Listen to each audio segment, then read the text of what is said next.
हाय, श्री स्वामी समर्थ. तर मस्त असा पाऊस पडत होता बाहेर, म्हणून पाणीपुरी खायची क्रेविंग झाली होती.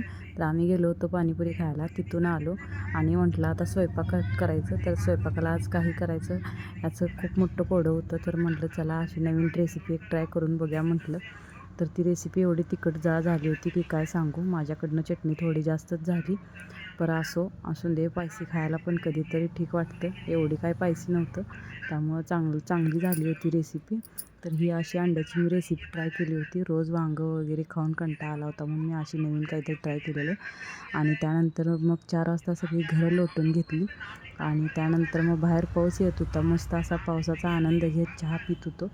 आणि परत मग ट्रॉल्या जराशा इकडं तिकडं घाण झाल्या होत्या, मग त्या घाण सगळ्या पुसून घेतल्या. त्यानंतर भांडी लावून घेतली. भांडी लावायचा मला खूप कंटाळा येतो, पण तरी पण भांडी लावायला लागतात, काय करायचं त्यामुळं. आणि त्यानंतर डबे वगैरे सगळ्या लावून घेतले, कारण काल खूप डबे काढले होते. त्यामुळं असे काहीसे डबे सगळे अस्ताव्यस्त झाले होते, त्यामुळं डबे लावून घेतले होते. आता काय झाले की भांडी जास्त झाल्यात आणि कपाट कमी पडायला लागले, पण काय करणार. तर आजचा ब्लॉग कसा वाटला नक्की कमेंटमध्ये सांगा. भेटूया पुढच्या ब्लॉगमध्ये.